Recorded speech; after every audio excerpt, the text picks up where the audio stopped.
va poursuivre notre méditation sur Balaam, Balak, et on avait dit la dernière fois qu'on verrait la solution du Seigneur, quelle solution le Seigneur a fait, nous a donné contre la doctrine des Nicolaïtes et donc des attaques de Bilam, Balak, qui est en leur sein Amalek. Donc je résume un peu. Qu'est-ce que Bilam ? C'est un mélange. Il peut très bien être spirituel, tout comme être idolâtre. Dans l'Église, aujourd'hui, ça se manifeste par quoi ? Par des fausses doctrines. On a la doctrine, par exemple, de la prospérité. Donc là, c'est typiquement Balaam. Pourquoi ? Parce que c'est utiliser le sacrifice de Jésus pour un gain, pour s'enrichir. Là, on est vraiment dans le nicolaïsme total, c'est-à-dire, vous n'avez pas besoin de vous convertir, vous allez être bénis, croyez seulement ce qu'on vous dit, croyez en Jésus, et il va vous donner de l'argent, des biens matériels, de la prospérité. Dans une période à Toronto, là, il y avait la poussière d'or qui tombait, les dents en or, enfin, des trucs complètement aberrants. Et alors ça, c'est poussé à l'extrême. Donc il y a toutes ces fausses doctrines qui sont dans les églises. Et qu'est-ce qu'il y a comme fausse doctrine dans l'église ? Tout ça vient d'un esprit de mélange, c'est-à-dire qu'on utilise ce qui vient de l'extérieur de la pensée de Dieu. Donc il n'y a pas 36 chemins. C'est soit Jérusalem, soit Babel. C'est soit Christ, soit l'Antichrist. C'est soit le monde, soit les enfants de Dieu. Il n'y a pas de chemin du milieu. On ne peut pas faire de mélange. Il y a forcément un chemin, la vie, la mort. On choisit. Et donc, quand on essaye de faire du mélange, on a un pied qui est un peu dans les deux camps, j'ai envie de dire, mais ça, c'est pas tenable. Ça, c'est pas tenable. Au niveau personnel, c'est quand on ne veut pas donner toute sa vie à Christ et que on laisse les choses du monde revenir, ou qu'on garde des choses du monde dans nos vies, les chérissant plus que le Seigneur lui-même. Donc là, on est dans une attitude où l'ennemi va pouvoir nous attaquer. Amalek pourra venir nous frapper au moment où nous serons affaiblis. Et croyez-moi, dans la vie, il y aura des circonstances où l'Église, où chaque enfant de Dieu, individuellement, est plus faible qu'à d'autres moments. Et c'est là qu'Amalek attaque. Amalek attaque toujours sournoisement et toujours par derrière. C'est ce qu'on avait vu ensemble. Et Amalek a le même poids numérique que le doute. Donc, l'ennemi va essayer de nous atteindre à travers le doute. Le Dieu, a-t-il réellement dit, sera toujours présent. Satan a toujours cette patience d'attendre que les circonstances de la vie qui peuvent nous frapper nous conduisent à nous interroger. Et là, si on n'est pas entier pour Dieu, il entre dans la faille et t'es sûr que Dieu a dit que tu étais sauvé ? T'es sûr que Dieu a dit qu'il te bénissait ? Regarde ta vie. Tu es sûr que Dieu a dit que tu étais délivré des péchés ? Regarde-toi. Et là, si on prête le flanc à ces paroles, nous sommes soumis à Amalek. Quand Israël combattait contre Amalek, Moïse était sur la montagne et tant qu'il levait les mains au ciel, Israël avait le dessus sur Amalek. Et dès que par la fatigue il rebaissait les mains, c'est Amalek qui avait le dessus sur Israël. Qu'est-ce que ça nous enseigne ? C'était magique qu'il y avait quelque chose. Non, ça nous enseigne que Dieu nous instruit à travers cela d'une manière particulière.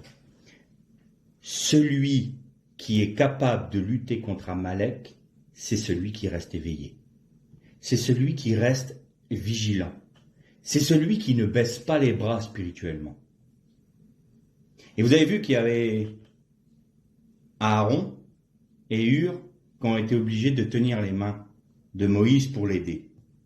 Eh bien, il y a des moments on a besoin des frères et sœurs pour pouvoir rester vigilants. Frère, il y a un problème, je vois un problème dans ta vie là, tu vois. Fais attention, à cet endroit-là, tu as une faille, tu peux te faire attaquer. Merci beaucoup. J'avais pas vu ça. C'est pas que le frère ou la sœur veulent dire quelque chose de mauvais ou de négatif sur ce frère. C'est simplement, il a peut-être perçu dans l'esprit qu'il y avait une faille là et que le frère ou la sœur peut avoir un problème et peut être soumise à l'attaque d'Amalek. En fait, il ne fait que soutenir les bras de la vigilance de ce frère. Et si nous restons vigilants, alors nous avons le dessus sur Amalek et nous avons le dessus donc sur Balaam et sur la doctrine des Nicolaïtes. La doctrine des Nicolaïtes, c'était surtout accepter le mélange, tout ce qui vient du monde. Aujourd'hui, pouvons-nous dire que tout ce qui est dans nos églises est exclusivement issu de la pensée de Dieu? Ou, à contrario, est-ce qu'il y a des choses du monde qui sont rentrées dans nos églises? Est-ce qu'il n'y a pas du mélange dans nos églises? Est-ce qu'il n'y a pas du mélange dans nos vies? Est-ce qu'il n'y a pas un peuple étranger au sein de nos églises? Vous savez qu'Israël est sorti, alors on a plusieurs niveaux de lecture, mais le premier niveau de lecture, c'est le Erev Rav, le peuple mélangé qui est sorti, donc de toutes les nations, qui est sorti avec Israël d'Égypte. Et c'est ce peuple-là qui a demandé à ce qu'on fasse le veau d'or. Et Israël, sa faute, ça a été d'accepter. Or, donc là, ça préfigure le fait que les nations seront rattachées à Israël et seront sauvées de l'Égypte en étant rattachées à Israël. Ça, on a déjà médité là-dessus. Mais je veux vous montrer une autre chose, un autre aspect de cet événement-là, qui a amené le peuple dans son ensemble à vivre dans l'idolâtrie. C'est que ce peuple a dit, voilà, moi j'étais bien dans mon peuple, dans ma culture, dans ma façon de voir, et j'ai pas envie du tout de changer. Donc, est-ce qu'on pourrait pas amener un peu de notre culture, de ce qui vient du monde, dans nos assemblées? Pourquoi pas? Il n'y a rien de mauvais. Nous, on est habitués à ça, et puis ça permettra à plus de monde d'adhérer, puisque ils vont pas se sentir séparés. Je vais prendre un autre mot. Ils ne vont pas se sentir sanctifiés, puisqu'ils seront comme toutes les nations. Il n'y aura pas de différence. Donc il y aura plus de monde qui voudra adhérer au christianisme. Vous trouvez pas que c'est une bonne idée? Faisons-nous un veau d'or. Faisons-le. Et adorons-le en disant, voilà l'Éternel des armées qui nous a fait sortir du pays d'Égypte. Et quand Israël baisse la garde elle-même, eh bien le veau d'or voit le jour. Quand les serviteurs de Dieu, quand les responsables, les anciens de l'Église, laissent venir, prendre autorité dans leur assemblée, le Erev Rav, immanquablement un veau d'or est édifié. Et donc ce n'est plus la pensée de Dieu qui est manifeste dans l'Église, c'est un mélange. Alors ça ne veut pas dire qu'il n'y a pas des choses, il n'y a pas des bénédictions, des guérisons, des miracles, des conversions. C'est vrai. Balaam entendait la voix de l'Éternel. Mais en même temps, est-ce qu'on entend beaucoup parler de la repentance aujourd'hui? Du péché? Est-ce qu'on entend parler beaucoup dans les églises que si jamais on ne se donne pas au Seigneur, si on n'accepte pas le sacrifice de Jésus pour la rémission de nos péchés, nous sommes perdus? Est-ce qu'on l'entend ou est-ce qu'on entend autre chose? Allez, venez tous, un peu comme le célèbre chanteur français, on ira tous au paradis. Hein, pas de problème. Vous pouvez venir, l'essentiel c'est qu'on fasse du nombre. Combien il y a de conversions et combien il y a d'adhésions? C'est ça qu'il faut déterminer dans l'Église. Et nous, de manière individuelle, nous sommes des personnes qui ont fait leur teshuva, la tchouva, donc c'est le demi-tour à 180 degrés pour nous détourner du monde, pour se tourner vers Christ, ou avons-nous simplement adhéré à un groupe de personnes qui chantent des cantiques, qui prient, qui se soutiennent mutuellement, puis après tout c'est pas mal, hein, puis voilà, puis on se dit chrétien. Est-ce qu'on a adhéré ou est-ce qu'on est né de nouveau? C'est une bonne question. Chacun doit se la poser. Ensuite, j'avais dit qu'il y avait entre guillemets, trois catégories de personnes. Il y a ceux qui veulent faire tout ce que le Seigneur désire, mais qui sont parfois soumis à leur faiblesse. Pas soumis à leur faiblesse, mais leur faiblesse va prendre, pour un temps, le dessus sur leur vie spirituelle, et ils peuvent trébucher. Ceux-là, j'ai pas d'inquiétude pour eux, parce que le Seigneur va aussi utiliser ces moments de faiblesse pour les enseigner, pour leur montrer. Et on essaiera un peu de développer ça un peu plus loin. Parce qu'il y a un gros risque. Si le Seigneur ne nous laisse pas réaliser que nous sommes faibles, il y a un énorme danger auquel on est soumis, c'est qu'on ne regarde plus à lui, mais on regarde à ce qu'il a fait de nous. Et on connaît tous l'esprit de l'homme. On commence à se comparer. On commence à se voir beau. On commence à se dire, oh, mais le Seigneur, qu'est-ce que tu as fait dans ma vie? Ah, je suis quand même un bon chrétien. C'est pas comme le frère Intel là. Il est encore là. On regarde un peu avec condescendance. Faut qu'il apprenne, il est encore jeune. Mais un jour il saura. Puis on se gargarise un peu de ce que l'on est. Puis tout d'un coup, le frère a des victoires et nous, boum, on prend un mur. Et là, c'est la grosse dépression. Mais dépression salutaire.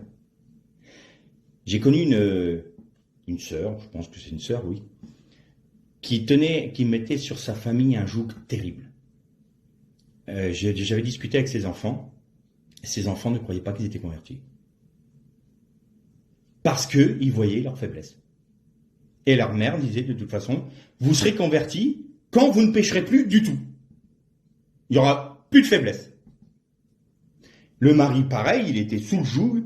Et puis, elle était extrêmement sévère. Et moi, je me rappelle avoir apporté un message où elle était là et elle surveillait tout. Et elle m'avait dit, ne vous inquiétez pas, je vérifie si c'est dans la Bible. Je dis, vous pouvez y aller. Pas de problème. Aucun souci. Vérifiez. Et cette sœur-là, c'était, vous devez plus pécher. Puis à un moment, à table, j'ai dit, on a des certitudes. Je parlais avec son fils, puis je parlais suffisamment fort pour que la mère m'écoute, parce que elle m'écoutait. Elle ne m'aimait pas. Et donc, à un moment, je lui dis, c'est quand même étonnant. Le Seigneur est parfois surprenant. Je dis, Daniel, il a été nommé chef des mages de Babylone. Chef des magiciens. Oh, pas surprenant, ça. Et là, le fils, ah ben oui, ça. Maman, qu'est-ce que tu en penses? Et là, j'ai regardé la sœur, j'ai dit, qu'est-ce que vous pensez de cela? Quelle leçon vous en tirez? Ah, elle n'a pas voulu me répondre. Elle ne réalisait pas qu'en étant aussi fière, entre guillemets, de l'œuvre que Dieu avait fait dans sa vie, parce que je ne suis pas en train de dire qu'elle péchait, j'en sais strictement rien. Ce que je sais, entre parenthèses, c'est qu'à ce moment-là, elle fermait la porte des cieux à ses enfants et à son mari. Je sais qu'à ce moment-là, elle se trouvait mieux que tout le monde. Et je sais donc qu'à ce moment-là, sur ce point-là, elle péchait contre ses frères et ses sœurs. Mais elle ne voulait pas le voir. Je ferme la parenthèse. Donc, le danger qu'il y a, c'est que si jamais le Seigneur ne nous laisse pas retourner à notre Gilgal, ou s'il réalise que nous ne voulons pas retourner à notre Gilgal, il y a un gros danger. Parce que nous allons nous enorgueillir de ce qu'il a fait dans notre vie, et nous allons tomber. Pas trébucher, tomber. Et nous sommes au risque de sombrer. On développera ça un peu plus tard, tout à l'heure. Ou la prochaine fois. Je ne sais pas si on va finir encore une fois ce coup-ci. La deuxième catégorie de personnes dont je parlais, c'était ceux qui, justement, ils sont convertis, il n'y a pas de souci. Mais alors ils sont mélangés, ils brinque-balle, quoi. Perdre toute ma vie quand même, j'ai pas envie d'être extrémiste. Tout pour Dieu, oui, je vais le dire, tout pour Dieu, mais le Seigneur ne va pas s'occuper de ma carrière, le Seigneur ne va pas s'occuper de savoir si je peux habiter dans cette maison ou pas, le Seigneur ne va pas s'occuper de savoir si je dois ouvrir tel compte en banque, le Seigneur ne va pas s'occuper de ma vie, quoi. Il y a des choses, je m'en occupe, et le Seigneur s'occupe de tout ce qui est spirituel. Donc moi, je recharge les batteries le dimanche, elles se déchargent toute la semaine, et hop, le dimanche suivant, je recharge mes batteries parce que j'en avais besoin. Je suis en apnée parce que c'est compliqué. Et vous savez, on est dans un temps dur. Eh oui, parce qu'ils sont soumis aux assauts de l'ennemi, parce qu'ils sont mélangés. Et puis mince, voilà le confinement. Pendant 2 mois, vous pouvez plus avoir de recharge de batterie. Vous faites quoi? Vous ne pouvez pas être autonome. Parce que vous avez un cœur mélangé. Vous êtes comme Balaam. Vous êtes mélangé. Et puis il y a ceux, il y a des Balaks.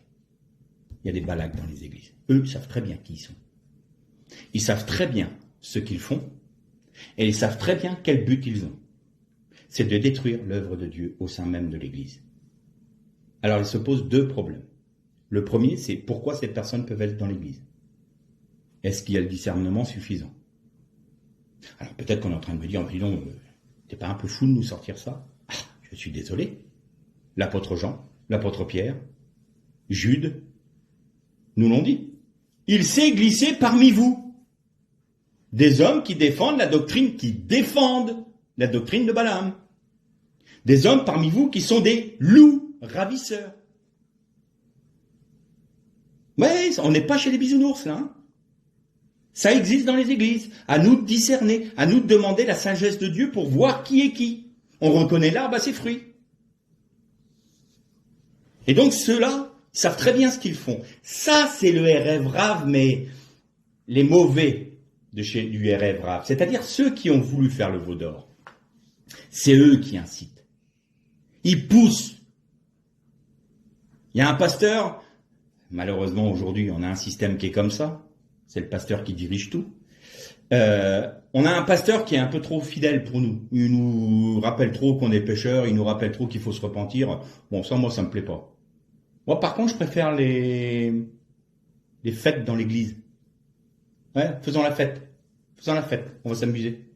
Et puis, la parole de Dieu, c'est bien, mais c'est lourd. Donc, 10 minutes maintenant, ça suffira. Et puis le reste, on va faire de la louange. Bon, moi, j'appelle ça un concert. Pas de bonne qualité, en plus, je suis désolé. Mais un concert. Ensuite, on va faire des scènes. Des scénettes. Ça évangélise. On va faire en sorte que les gens soient frappés dans leurs émotions par une petite scène de la Bible. C'est comme si on prêchait, hein. Pareil, on parle de la Bible. Mais tout ça, ça vient d'où? Moi, je note une chose intéressante. Alors, je ne porte pas un jugement de valeur, mais tout de même, je vois quelque chose qui ne colle pas dans nos assemblées. De plus en plus, nos assemblées ressemblent à des scènes de théâtre ou à des scènes de concert. Il y a des spots partout, il y a des écrans, il y a des machins, il y a des effets spéciaux. Mais qu'est-ce que c'est que ça? Jésus avait besoin de tout ça? Sur le sermon sur la montagne, il était sur la montagne, il prêchait. Alors évidemment, il utilisait de la technique de l'époque, des techniques de l'époque. Je suis pas contre la technique. Quand il montait dans la barque, il savait que l'eau allait porter sa voix. Donc il a dit à ses disciples, éloignez-vous un peu du bord pour que tout le monde, parce qu'il y avait une telle foule, puisse m'entendre parce que l'eau allait porter sa voix. Bon, aujourd'hui, on dirait un micro. Ok. Je suis pas contre. Mais entre la technique qui nous permet d'apporter le message de vie et de vouloir faire ressembler au monde dans l'entertainment, parce que ça devient ça. Il faut que ça soit ludique. Il faut que les gens soient divertis dans l'église. Or, quand le veau d'or a été fait, la Bible nous dit quoi? Et le peuple se leva pour se divertir. Ça a une connotation dans le texte de prostitution spirituelle, de débauche spirituelle. Et là, on retrouve Balaam. Et il y a un moment dans le texte, quand il est dit que Balaam regarda Israël, et il dit la bénédiction dont on a parlé, qu'elles sont belles tes tentes, ô Jacob, qu'elles se répandent comme le sable sur la terre. Il y a un autre moment, il y a juste ce petit passage dans le texte où il est dit « Et Balaam tourna la tête vers le désert ». Pourquoi il a tourné la tête vers le désert? Parce que c'était dans le désert qu'il y a eu le veau d'or. Il portait la tête, portait les regards vers le veau d'or. Et il a dit à Balak, si tu veux que le peuple soit abandonné de Dieu, ou du moins de la protection de Dieu, remets-les dans l'idolâtrie. Et là, tu les atteindras. Il ne faut pas oublier que dans nos églises et dans notre vie individuelle, Amalek est là, en train d'attendre de nous faire retourner au veau d'or pour que nous perdions la bénédiction de Dieu sur nos vies. Parce que nous nous remettons hors de la bénédiction de Dieu. C'est pas Dieu qui veut pas nous bénir, mais c'est nous qui nous sommes retirés de sa main protectrice. Et alors nous sommes soumis aux assauts d'Amalek. Donc voilà les trois personnes. Alors on peut se poser la question, quand on fait le bilan même dans notre vie, waouh, on voit beaucoup de Balaam. Moi le premier. Elle est où la solution? Où est la solution? Alors on va lire ensemble un texte dans l'évangile de Jean. Au chapitre 11. Alors on va pas tout lire le passage, on va lire les parties principales, celles que je veux garder pour méditer. Donc on va commencer au verset 1. Jean chapitre 11 verset 1. Il y avait un malade, Lazare de Béthanie, village de Marie et de Marthe, sa sœur. Marie était celle qui oignit de parfum le Seigneur et lui essuya les pieds avec ses cheveux, et c'était son frère Lazare qui était malade. Les sœurs envoyèrent dire à Jésus, « Seigneur, voici, celui que tu aimes est malade. » Après avoir entendu cela, Jésus dit, « Cette maladie n'est pas pour la mort, mais pour la gloire de Dieu, afin que le Fils de Dieu soit glorifié par elle. » Or Jésus aimait Marthe et sa sœur et Lazare. Quand il eut appris que celui-ci était malade, il resta encore 2 jours à l'endroit où il était. Puis il dit aux disciples, « Retournons en Judée. » Les disciples lui dirent, « Rabbi, les Juifs tout récemment cherchaient à te faire lapider, et tu y retournes. » Jésus répondit, « N'y a-t-il pas 12 heures dans le jour? Si quelqu'un marche pendant le jour, il ne trébuche pas, parce qu'il voit la lumière de ce monde. Mais si quelqu'un marche pendant la nuit, il trébuche parce que la lumière n'est pas en lui. » On va aller un peu plus loin. Et on va lire à partir du verset 21. Marthe dit à Jésus, « Seigneur, si tu avais été ici. » On voit que Jésus a mis du temps à venir. « Mon frère ne serait pas mort, mais maintenant même. Je sais que tout ce que tu demanderas à Dieu, Dieu te le donnera. » Jésus lui dit, « Ton frère ressuscitera. » « Je sais, lui répondit Marthe, il ressuscitera à la résurrection au dernier jour. » Jésus lui dit, « Moi, je suis la résurrection et la vie. Celui qui croit en moi vivra quand même il serait mort. Et quiconque vit et croit en moi ne mourra jamais. Crois-tu cela? » Elle lui dit, « Oui, Seigneur, je crois que tu es le Christ, le Fils de Dieu, celui qui vient dans le monde. » Un peu plus loin, on va lire au verset 32. Lorsque Marie fut arrivée là où était Jésus et qu'elle le vit, elle tomba à ses pieds et lui dit, « Seigneur, si tu avais été ici, mon frère ne serait pas mort. » Quand Jésus vit qu'elle pleurait et que les Juifs venus avec elle le pleuraient aussi, il frémit en son esprit et fut troublé. Il dit, « Où l'avez-vous mis ?» Seigneur, lui répondirent-ils, « Viens et vois. » Jésus pleura. Les Juifs dirent donc, voyez comme il l'aimait. Et quelques-uns d'entre eux dirent, lui qui a ouvert les yeux de l'aveugle. Ne pouvait-elle pas faire en sorte que cet homme ne meure pas? Jésus, frémissant de nouveau en lui-même, se rendit au tombeau. C'était une grotte, et une pierre était placée devant. Jésus dit, ôtez la pierre. Dans le texte, c'est Gilgal, roulez la pierre. Marthe, la sœur du mort, lui dit, Seigneur, il sent déjà, car c'est le 4e jour. Jésus lui dit, ne t'ai-je pas dit que si tu crois, tu verras la gloire de Dieu? Ils ôtèrent donc la pierre. Jésus leva les yeux en haut et dit, Père, je te rends grâce de ce que tu m'as exaucé. Pour moi, je savais que tu m'exauces toujours. Mais j'ai parlé à cause de la foule, de ceux qui se tiennent ici, afin qu'ils croient que c'est toi qui m'as envoyé.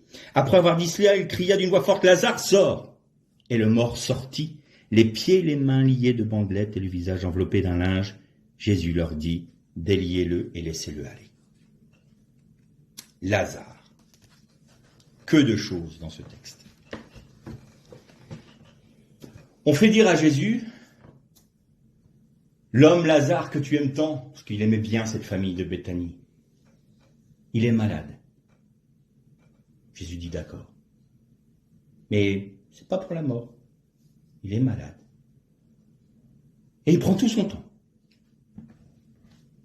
Il y a des moments dans nos vies, Seigneur, si tu n'interviens pas, je meurs. Et le Seigneur ne répond pas. Et le Seigneur tarde. Non. Le Seigneur semble tarder. Seigneur, vraiment, là, je suis au bout du bout du bout. Je ne peux plus, je vais mourir. Le Seigneur ne répond pas. Le Seigneur paraît absent. Et d'ailleurs, quand il arrive, non seulement Lazare est déjà mort, mais ça fait 3 jours qu'il est dans le tombeau et il arrive au 4e jour où il est dans le tombeau. Et Marthe, elle dit, Seigneur, si tu avais été là, quoi, il ne serait pas mort maintenant. Je comprends qu'il y ait quelqu'un qui est mort et puis que tu arrives et tu le ressuscites tout de suite parce que, comme la petite fille, tu étais là, mais là, ça fait 3 jours, on est 4e jour. C'est 4e jour. Et en Israël, c'est pas la même chaleur qu'ici. Hein. Il sent déjà. Il sent. Et tout le monde pleure. Et Jésus frémit face à quoi? Plus précisément, il frémit dans son esprit. Le verbe frémir, c'est exactement le même verbe qu'il y a au commencement. Et l'Esprit de Dieu frémissait ou survolait ou virevoltait au-dessus des eaux. C'est le même texte, c'est le même verbe. Frémir. Il frémit dans son esprit. L'esprit de vie frémissait en lui. Et il pleurait. Alors, il pleurait pas sur le fait que son ami était mort. Il pleurait devant la détresse des hommes qui avaient les yeux tellement aveuglés qu'ils ne pouvaient pas voir que c'était justement l'objectif de Dieu, que Lazare meure. Comment ça, que Lazare meure? C'était le plan de Dieu? Oui. Oui, c'était le plan de Dieu. Et vous allez voir la leçon spirituelle qu'il y a derrière tout ça. Et alors Jésus dit, roulez la pierre. Gilgal. Gilgal. Tiens donc, ça nous ramène à Gilgal. Que s'est-il passé à Gilgal? C'est l'endroit où le peuple d'Israël est arrivé pour traverser le Jourdain. Et c'est là où Josué a dit au peuple, aux princes de chaque tribu, vous allez prendre 12 pierres du lit du Jourdain. Vous savez, quand les Lévites étaient dans le lit du Jourdain à pieds secs, avec l'arche d'alliance qui était sur leurs épaules, qui symbolise qu'ils arrêtaient le cours de l'eau, parce que cette eau qui venait d'en haut, les maïm de Hachamayim, du ciel, se sont rassemblés à un endroit. Ces eaux ont abreuvé un endroit qui s'appelait Adam. Il fallait que cette eau s'assemble là, parce qu'au moment où Israël traversait le Jourdain, c'était le salut de l'humanité qui était en jeu. Et donc les eaux d'en haut venaient donner la vie à Adam. Et ils ont pris 12 pierres et ils firent un autel à Gilgal. Et Josué a dit, vous prenez 12 autres pierres, et vous les mettez dans le lit du Jourdain.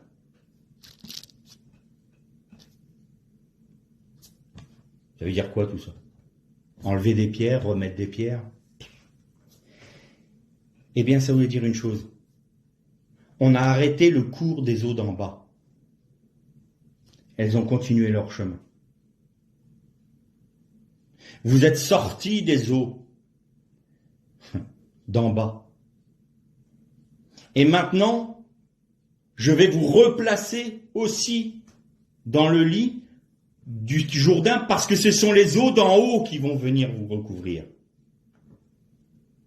En d'autres termes, là, c'était le baptême aussi. Tout comme le baptême quand ils sont sortis de la mer des joncs.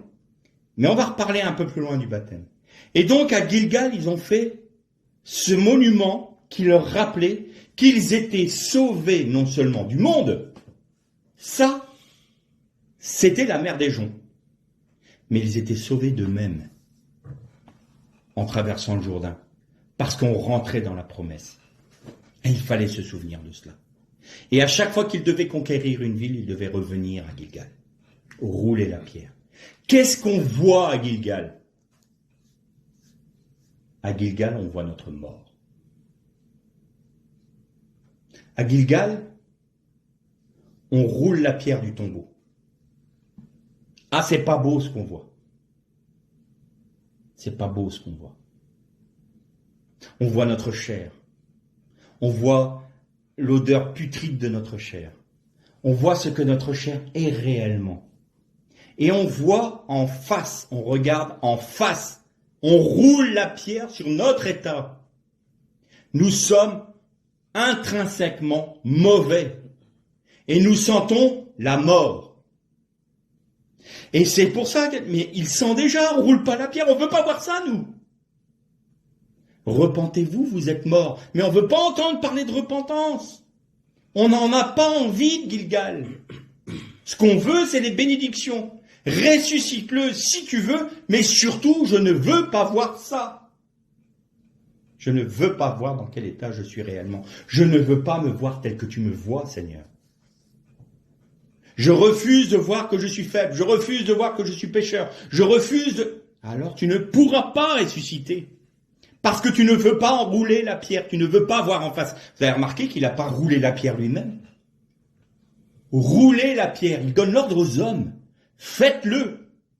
C'est à nous de rouler notre pierre de notre vie. La pierre du tombeau de notre vie. On doit regarder tel que l'on est. On doit être des hommes qui soient capables de se regarder tel que Dieu nous voit. Nous sommes pécheurs, nous sommes faibles, nous sommes mauvais, nous sommes méchants, nous sentons la mort. Quand on réalise ça, Seigneur, sauve-moi. Sauve-moi. Et alors une parole de Jésus, une parole de Dieu. Vous pouvez mettre votre nom à la place de Lazare. Lazare sort. Et c'est la puissance de Dieu qui le fait sortir. Il est encore lié. Vous avez remarqué qu'il est encore lié? Il a encore les bandes, il a encore le linge. Il ne peut pas bouger tout seul. C'est la puissance de Dieu qui le ressuscite. C'est Dieu qui nous fait vivre la vie de résurrection. C'est pas nous. On n'est pas capable, nous. Mais il faut qu'on regarde en face la réalité de notre vie. Il faut qu'on regarde en face la réalité de notre chair. Et il faut qu'on accepte la sentence que Dieu a placée sur notre chair, c'est-à-dire la mort. Et à partir de là, Seigneur, sauve-nous. Et alors, il nous ressuscite. Et ensuite, il dit, déliez-le et laissez-le aller. Déliez-le. Ça, ce sont ceux qui acceptent tout pour Christ. Ils vont voir qu'au fur et à mesure de leur marche, Lazare est la perfection, l'image parfaite de la conversion. On roule la pierre, on est mort. Mort aux yeux de Dieu. On sent la chair aux narines de Dieu. C'est une odeur immonde. Ah, on est loin de l'autel des parfums. On est loin de la douce odeur d'un sacrifice. Ah non. On sent la mort. On est dans un tombeau. On est dans le séjour des morts. C'est pour ça que Jésus a pu dire à ses disciples, laisse les morts enterrer leurs morts. Nous sommes morts. Point. Si nous ne sommes pas réconciliés avec Dieu, nous sommes morts. Sauve-moi. Alors regarde. T'es d'accord sur la sentence que j'ai donnée sur ta chair? T'es d'accord? Alors très bien, maintenant je peux te ressusciter. Mais merci Seigneur, parce qu'en Jésus-Christ, j'ai la résurrection et la vie. Et puis après, il y a une œuvre qui va continuer chez Lazare, où il va être délié pour pouvoir aller librement dans le pays de la promesse. Il va être délié au fur et à mesure de ce qui le retient, pour pouvoir marcher en nouveauté de vie. Et ça, c'est la sanctification. Nous marchons de progrès en progrès, rendus semblables à l'image de Dieu. 3 jours. Pourquoi Jésus a attendu 3 jours et que le 4e, il le ressuscite? Le disciple n'est pas plus grand que le maître, disait Jésus. Jésus est resté combien de temps dans le tombeau? 3 jours et 3 nuits. 3 jours, 3 nuits. Et quand il est mort, il y a le voile du temple qui s'est déchiré. Le parorète, c'est le nom du voile qui séparait le Saint des Saints du lieu saint, il se déchire de haut en bas. Et il laisse apparaître quoi? L'emplacement, parce qu'il n'y avait plus l'arche à l'époque, mais l'emplacement où devait être l'arche d'alliance, le Aaron. Et sur cette arche où résidait la gloire de Dieu, il y avait un couvercle, ce que nous on appelle le propitiatoire, mais en hébreu c'est le kaporet. Et vous allez vous rappeler d'une méditation qu'on a eue sur le voile qui se déchire. Kaporet s'écrit avec 4 lettres hébraïques. Vous savez que chaque lettre hébraïque correspond à un symbole. Vous avez donc là dans Kaporet, vous avez un Kaf, vous avez un P, vous avez un Resh et vous avez un Tav. Le Kaf, le symbole, c'est une paume de main. Le Resh, le P, c'est une bouche. Paro, pharaon en hébreu, c'est la bouche mauvaise. Paro. Le Resh, c'est la tête, c'est une tête. Et le Tav, c'est une croix. Le Tav, c'est une marque. Et d'ailleurs, en hébreu, quand on veut dire une marque, on dit Tav. J'ai marqué le front de ceux qui doivent être sauvés. J'ai mis une marque. J'ai mis un Tav sur le front de ceux qui doivent être sauvés. Ça, c'est le prophète Ésaïe. Un Tav. Et donc, le Kaporet correspond à Kippour. Kaper, le verbe kaper qui veut dire couvrir. Kippour a donné le grand pardon. Donc, il couvre les péchés. Il est resté une journée, une nuit pour tout ce que ta main a fait. Il est resté dans le tombeau et mettre à mort tout ce que ta main a fait. Il est resté une journée et une nuit pour tout ce que ta bouche a dit. Il est resté une nuit et une journée pour tout ce que ta tête a pensé. Et parce que tu crois en ce sacrifice, alors Dieu met sur ton front sa marque, le Tav. J'ai mis une marque sur ceux qui sont sauvés. Qu'est-ce qui nous protège d'Amalek? Qu'est-ce qui nous protège de Bilam? C'est le Tav. C'est la marque de Dieu sur nos vies. Et la marque est le résultat de Kaporet. Kaporet. Si on croit que Jésus est mort pour tout ce que nous avons fait, tout ce que nous avons dit et tout ce que nous avons pensé en mal, alors nous sommes réconciliés avec Dieu parce qu'il a mis à mort tout cela, tous nos péchés. Alors nous sommes marqués du sceau de Dieu sur nos vies. Et c'est pour ça qu'il est ressuscité le 4e jour. Il ne fallait pas qu'il sorte du tombeau un jour avant ou un jour après. Il ne fallait pas. Parce qu'autrement, il n'y avait pas le complément. Tout n'était pas complet pour sa résurrection. Le disciple n'est pas plus grand que son maître. Donc Lazare est l'expression de ce que nous sommes nous. Nous avons été mis au tombeau avec Jésus. Nous sommes morts avec lui, nous avons été pleinement réconciliés avec Dieu parce que la mort est passée sur nous, parce que les eaux du Jourdain passent sur les 12 pierres.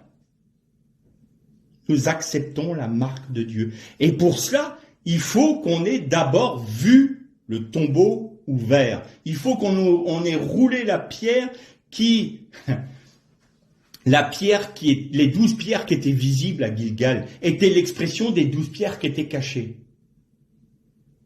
Quand le peuple arrivait, qui voyait l'autel avec les 12 pierres, il savait qu'il y en avait 12 dedans. Il savait qu'il vivait la mort. Vous voulez la victoire dans votre vie? Nous voulons la victoire dans nos vies. Il faut rouler nos pierres. Il faut qu'on roule nos pierres. Il faut qu'on se voit tel que Dieu nous voit. Là, on n'est plus dans « je suis bon, je suis parfait ». Prenez une image l'autre jour avec Edwin, qui était très intéressante. On aime bien voir le vase que Dieu fait. On dit « Ah, je suis l'argile sur le métier du divin potier, et il fait un vase d'honneur de ma vie. » C'est beau, hein? C'est biblique, alors c'est beau. C'est vrai. Et le vase, il sert à quoi? Mettre de l'huile, mettre de l'eau, mettre du vin, mettre quelque chose. Si le vase reste vide, il sert à quoi? À rien. Et il y a des moments, le Seigneur fait une œuvre dans notre vie. Et on le voit, hein. On voit que le Seigneur agit dans nos vies, on voit les progrès que nous faisons, on voit que nous sommes rendus à l'image du Christ, et nous nous réjouissons de cela, et nous avons le droit de nous réjouir de cela, parce que c'est vraiment l'œuvre de Dieu. Mais c'est pas le but. Nous sommes peut-être un vase de l'armée de Gédéon. Vous savez, cette armée de Gédéon, où il y avait les lumières qui étaient cachées dans des vases de terre. Et l'armée avançait vers Madian. Et quand ils arrivèrent près de Madian, ils brisèrent les vases et la lumière, toutes les lumières resplendirent. Et là, Madian se sont pris de panique et sont commencés à s'entretuer. Ce beau vase que le Seigneur est en train de faire de nos vies, là. Quand le Seigneur va nous demander de le briser, est-ce qu'on est d'accord? Bah non, Seigneur. Ah non. J'ai drôlement dégusté, moi, pour que ce vase-là soit fait. Parce que j'ai quand même renoncé à pas mal de choses dans ma vie. J'ai dû accepter des épreuves, hein. Et maintenant, tu me demandes de briser ça? Pourquoi? Moi, ce qui m'intéresse, c'est l'œuvre que je vois que tu fais dans ma vie. C'est ça ta motivation de la croix. C'est de voir que Dieu t'a rendu bien. C'est de voir que Dieu t'a rendu un bon chrétien, parfait, à l'image du Maître. Que surtout tout le monde puisse voir. Purée, le vase là, wow. C'est un ming. Qu'est-ce qu'il a de la valeur, ce vase? Waouh! Il est beau, hein? Regardez tous le vase, là. L'argile a quand même accepté de se faire former comme ça. Purée. Vous voyez où je veux en venir, hein? Chérubin protecteur qui t'ait regardé, tu étais beau. Non, Seigneur, il te dit, j'ai envie de te briser. Maintenant que je t'ai formé, je vais te briser. Pourquoi je vais te briser? Parce que dedans, j'ai caché la lampe, la lumière du jour 1. Du Messie. Et si tu restes un vase, alors personne ne pourra voir la lumière du Christ. Oui, mais Seigneur, c'est bien joli tout ça. Mais comment on va me considérer maintenant si moi j'accepte ça? On va dire, oui, il a fait une belle œuvre, mais qu'est-ce qu'on va dire de moi? Entier pour toi, que je brille de ta lumière. Ouais, c'est vrai, c'est bien, merci, béni sois-tu. Mais quand même, moi j'ai tout à perdre dans cette affaire. J'ai tout à perdre dans cette affaire. Celui qui acceptera de perdre sa vie pour moi, la retrouvera. Celui qui ne voudra pas la perdre, la perdra. Qu'est-ce que je fais? Alors, tu roules la pierre ou tu la roules pas? Tu vas à Gilgal ou tu vas pas à Gilgal? T'acceptes ou t'acceptes pas? Le choix nous incombe. Je peux pas répondre pour chacun de vous. Je peux répondre que pour moi. Mais la question, elle est là. Est-ce que nous voulons rouler la pierre? Et donc, ce vase-là va être brisé. Du moins, si nous l'acceptons. Et c'est à ce moment-là que la vie du Christ va se répandre pour les autres. C'est à ce moment-là que l'ennemi, Madian, Amalek, Bilal, Balak, on va résumer, l'Antichrist, l'esprit de l'Antichrist, c'est là qu'ils vont voir la lumière du jour 1. Et contre ça, ils ne peuvent rien. Ils peuvent essayer de nous détourner. Non, c'est pas la lumière que je veux que tu aimes.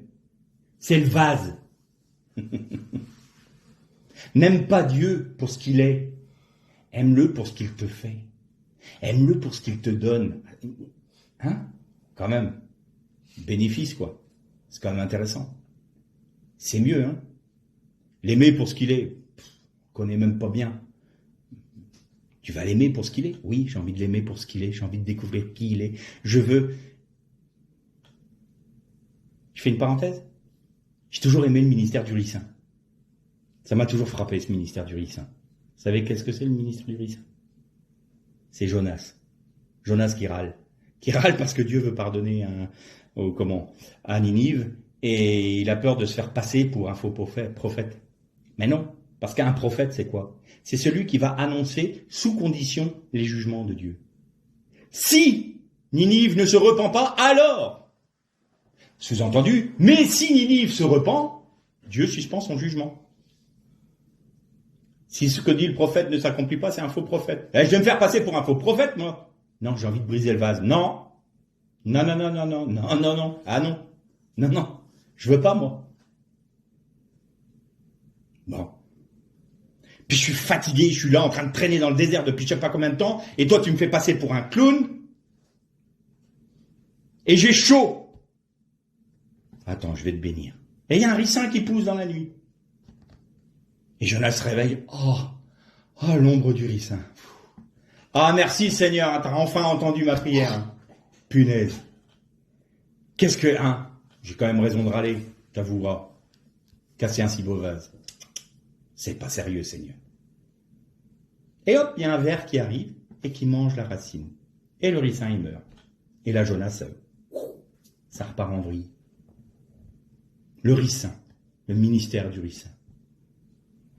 Une journée. Il a fait une journée, il a fait son œuvre. Pour un homme qui encore n'était pas content. Quel grand ministère, le ricin. Est-ce qu'on a envie d'être des ricins?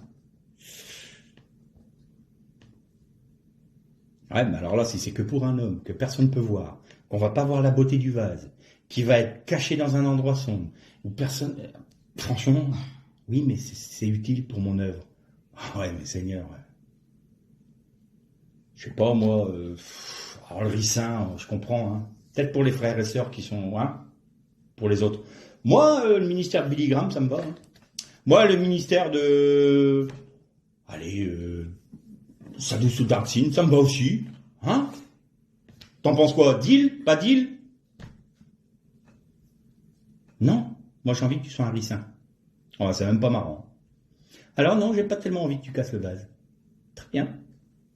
Fais pas. Ça, c'est un cœur partagé.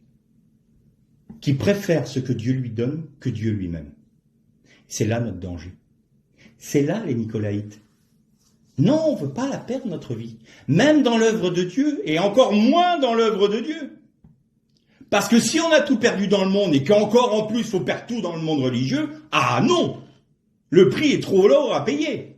J'en veux pas. Ok, t'en veux pas. Pour eux, leurs œuvres brûleront comme le chaume, le bois et la paille. Pour eux, ils seront sauvés, mais comme au travers de feu. Mais leur récompense, leur rétribution, ils l'auront perdue. Dans le monde à venir, dans le royaume du Christ. Est-ce que vous vous aimez plus? Est-ce que nous nous aimons plus que nous aimons Dieu? Est-ce que nous aimons plus l'image que nous renvoie l'œuvre de Dieu dans notre vie que Dieu lui-même? C'est là la question fondamentale dans nos vies. Et c'est la raison pour laquelle dans les églises il y a tant de désordre, et c'est pour laquelle il y a tant de chrétiens qui sont brinque-ballants. Parce qu'ils n'aiment pas Dieu, ils aiment ce qu'ils reçoivent de Dieu. Ils n'aiment pas Dieu vraiment, ils aiment ce que Dieu fait dans leur vie. Et l'image que leur renvoie leur vie selon la vie de résurrection, parce qu'ils ne veulent plus revenir à Gilgal, ils ne veulent plus voir le tombeau, ils ne veulent plus sentir la mort. Non, l'image n'est pas belle. Et encore moins l'ouvrir. Pourquoi? Parce que tout le monde va savoir qu'on est mauvais, tout le monde va savoir qu'on sent la mort. On veut pas de ça. On veut pas de ça. Et pourtant, Gilgal, c'est le baptême. C'est la délivrance complète et totale de cette chair qui nous empoisonne. C'est vivre la vie de résurrection. Le baptême. J'arriverai pas à faire tout le monde une fois. Le baptême. On va parler un peu du baptême. Baptême, c'est quoi? Ah, bah, c'est le Seigneur qui nous l'a commandé. C'est la même chose que, en fait, le Seigneur nous a montré la voie. Hein. Il a été baptisé dans le Jourdain, donc ça veut dire qu'on est mort à notre ancienne vie, qu'on ressuscite en une nouvelle. On rentre dans le tombeau, on sort du tombeau. Vrai, vrai. Tout ça, c'est vrai. Il n'y a pas de problème. Doctrinalement, c'est pas faux. Hormis le fait que Jésus nous a montré l'exemple, non. C'est bien plus profond que ça. Jésus n'avait pas besoin de nous montrer l'exemple pour être baptisé. La raison en est fort simple, c'est que en Israël, il y avait les mikvés, les bains rituels, les bains de purification. Et le baptême, pour un hébreu, c'était classique. Hein. Aller se baigner, c'était classique parce qu'il ne pouvait pas rentrer dans le temple sans avoir été au mikvé. Je précise une chose. Dans une eau vive. Pourquoi une eau vive? Les mikvés, c'était les eaux vives. Il y avait un courant. Jean baptisé dans le Jourdain parce que c'était de l'eau vive. Ah, pourquoi? Le baptême, qu'est-ce que c'est? C'est la personne qui a roulé la pierre. Il a vu, ce qu'il a vu n'est pas beau. Il a vu qu'il était mort, il a vu qu'il était mauvais, il a vu qu'il était pécheur, il a vu qu'il était rebelle, il a vu qu'il était sans Dieu, il a vu qu'il était contre Dieu, il a vu qu'il se levait avec toute Babel, il a vu qu'il était avec le peuple d'Amalek, il a vu qu'il était Nimrod, il a vu qu'il était Pharaon d'Égypte, il a vu qu'il était celui qui luttait contre Dieu et qu'il était perdu. Et puis il dit non. Seigneur, sauve-moi. Et là, le Saint-Esprit l'amène à la croix. Regarde. Kaporet. Veux-tu la marque de Dieu sur ta vie? Oui. Alors, tout ce que ta main a fait, tout ce que ta bouche a dit, tout ce que ta tête a pensé, je l'ai pardonné. Parce que tu crois. Alors, je mets ma marque sur ta vie, je mets mon tav. Bien. Celui qui naîtra d'eau et d'esprit, dit Jésus à Nicodème. Il faut que tu naisses d'eau et d'esprit. Bon. Naître d'eau, on comprend. On rentre dans l'eau, on sort de l'eau. On va dans le mikvé, on sort du mikvé. On va dans le Jourdain, on sort du Jourdain. Voilà, bon, naître d'eau, d'esprit. Là, c'est déjà plus compliqué. Alors évidemment, on a déjà vu que naître d'esprit, c'est recevoir le hé de la miséricorde en nous.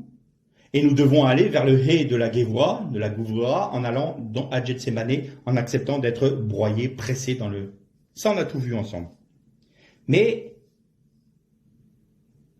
on peut comprendre le baptême d'une autre manière plus profonde. On peut encore aller plus profond. Quand on va profond, on a différentes facettes. En fin de compte, la Torah, c'est un joyau. C'est un magnifique diamant, plein de facettes. Et on peut découvrir des vérités magnifiques. Donc on a vu que c'était le hé, l'esprit. Et donc, premier verset, Dieu créa les cieux et la terre. Voici la terre était informe et vide, et l'esprit de Dieu frémissait, virevoltait au-dessus des eaux, attendant un ordre. Il était là, l'esprit. L'agent de la création était déjà là. Et il frémissait. Jésus frémit dans son esprit. Et Dieu dit que la lumière soit. Et la lumière est apparue. La lumière du jour 1 est apparue. La lumière dans notre vie apparaît du sein même de notre tombeau quand on dit « Seigneur, sauve-moi, j'accepte ton sacrifice ». Et alors quand on rentre dans les eaux du baptême, je peux vous garantir, mes frères et sœurs, que quand vous avez été baptisés, l'Esprit de Dieu était sur l'eau de votre baptême en train de frémir. Et quand vous êtes sortis de l'eau, l'Esprit a fait de vous une nouvelle création. Il vous a redonné la vie, la raison pour laquelle on est baptisé dans de l'eau vive. Alors maintenant, si on ne peut pas être baptisé dans de l'eau vive, il ne faut pas qu'on dramatise. Hein. On peut très bien faire ça dans une baignoire, dans un baptistère, dans une église. Ce que je veux dire, c'est qu'à partir du moment où l'Esprit de Dieu est sur les eaux de votre baptême, vous avez de l'eau vive. Parce que rempli de l'Esprit de Dieu. Et c'est pourquoi il y a un tel lien entre le baptême des personnes et quand ils sortent, les disciples et les apôtres imposaient les mains à ceux qui étaient baptisés pour qu'ils reçoivent le baptême du Saint-Esprit. Parce que tout est lié. Recevez la plénitude du Saint-Esprit parce que vous sortez des eaux vives. Vous êtes une nouvelle création. Vous imaginez si on disait ça à tous nos frères qui vont se faire baptiser. Au moment où vous allez plonger dans les eaux du baptême, l'Esprit de Dieu est là, en train de frémir au-dessus des eaux de votre baptême. Et ils attendent que votre obéissance, que vous ressortiez. Et là, l'Esprit de Dieu vous saisit et fait de vous une nouvelle création. C'est ça la réalité du baptême, entre autres. Alors, baptême d'enfant, ça n'a pas de sens. Parce qu'on ne peut pas le réaliser. Se dire que le baptême c'est secondaire, non, c'est pas secondaire. Si tu ne nais d'eau et d'esprit, tu ne peux pas voir, et un peu plus loin, si tu ne nais pas à nouveau, tu ne peux pas rentrer dans le royaume de Dieu. Pourquoi ? Parce que là, il faut que tu sois de manière concrète et devant tous, devant des témoins et devant Dieu. Seigneur, je comprends que je suis dans le Jourdain. Je sors du Jourdain pour recevoir ton esprit qui me donne la vie et qui fait de moi une nouvelle création.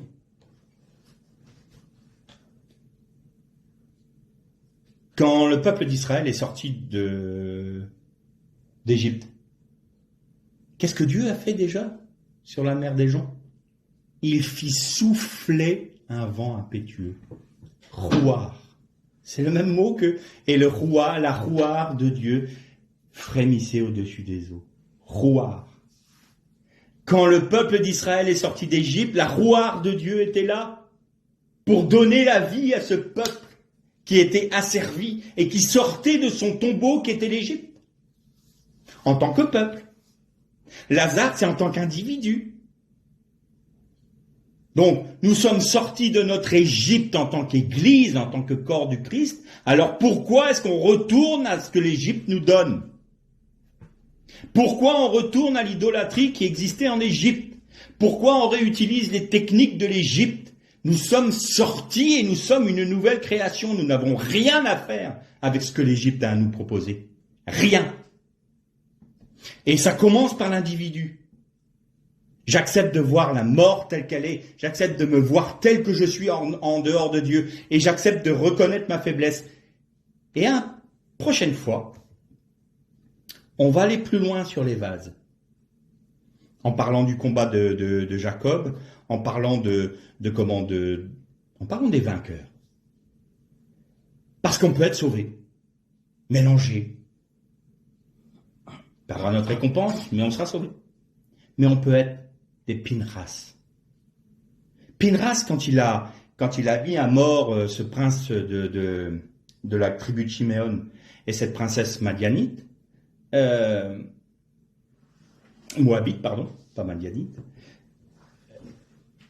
les autres du peuple ont dit, mais tu fais quoi là ? Qui te permet, qui t'a mis chef sur nos vies là ?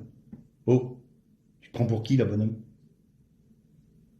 C'est pour la gloire de Dieu. C'est facile à dire, mais attends, c'est toi qui décides pour nous maintenant. Il ne s'est pas préoccupé de savoir si les autres allaient le comprendre ou pas.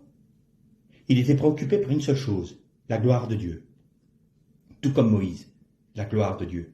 Si jamais Dieu détruit ce peuple, la gloire de Dieu va être bafouée. Moi, c'est la gloire de Dieu que je défends. Là, c'est plus le vase qu'on regarde. Les autres, ils peuvent nous juger, nous condamner, tout ce que... Moi, ce que je veux, j'accepte que mon vase soit brisé. Le vase de ma vie soit brisé par Dieu pour laisser se répandre la vie du Christ. Parce que c'est lui, c'est pour sa gloire que je veux vivre. Et donc, je veux devenir un Pinchas. Je veux passer de Yaakov à Israël.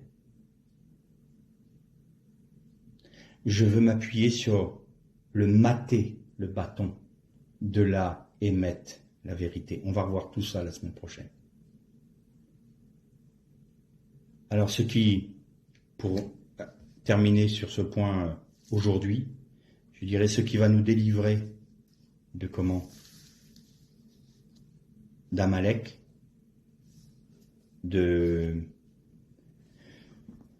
Balaam, de Balak, c'est le fait que nous soyons des hommes et qui acceptons de rouler la pierre du tombeau de nos vies, de voir en face qui nous sommes.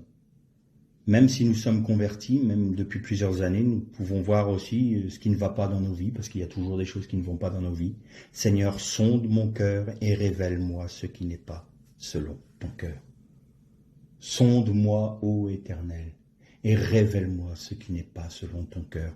Et par l'Esprit de Dieu, nous sommes rendus à la vie en faisant mourir ce qui doit rester dans le tombeau. N'oubliez jamais que notre chair, c'est le venin du serpent.